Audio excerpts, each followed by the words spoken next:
Hello, Chris Clegg from Portland Marketing Analytics here, and I'm happy that you joined us for this next video because what I want to do is I want to carry on with that conversation around using this year's data to define next year's activation strategy to talk about how to develop compelling proposals.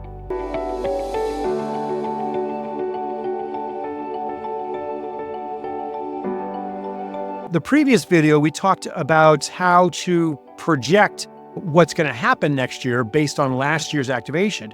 And now that you have those projections, now that you have that data-based strategy, you can highlight that in your proposal to help demonstrate that what you've come up with and what you're recommending is really a year-over-year learning process. We talk about in marketing A/B split testing and this idea of you establish a control and then you look to see what are those scenarios where you're beating that control and you do more of what's working well and less of what's not. And that's common across all marketing channels, but historically hasn't been common for experiential marketing.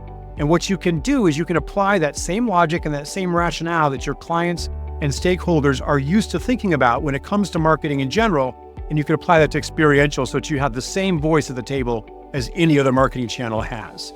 And what you're going to do is you're going to take that predictive data and you're going to put it in your proposal and you're going to show them how this is going to be a win for the client team. So the first thing you have to do is not be nervous about sharing your numbers. Make sure you bring in from last year's activation into that proposal, this is what you averaged, and so this is how the math looks when it comes to number of engagements. Or this is where the consumer target was found most frequently last year, so that's why you defined this activation plan.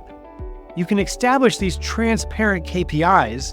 It gives the client the opportunity to understand what you're suggesting and how you're going to be accountable for those levels of performance. And that accountability builds trust. It builds a collaborative relationship with you and the brand, and the two of you can then go into the year feeling very confident. There's a secondary opportunity with that collaboration because what you can do is you can look to see different budget scenarios and how they impact the overall value. And in many cases, what's going to happen is as you increase the budget and you increase your number of event days, you are spreading out those startup costs. And so overall, as the program gets longer and those startup costs get spread out, your ROI is going to get incrementally higher and higher. And being able to demonstrate that in a solid, legitimate way with the client can help them understand why they should consider a different budget, a bigger budget, if that's the scenario that makes sense for you. And then finally, that most valuable thing when you've got a solid data-driven proposal for your experiential marketing campaign is you're demonstrating how your experiential program fits in their overall marketing mix.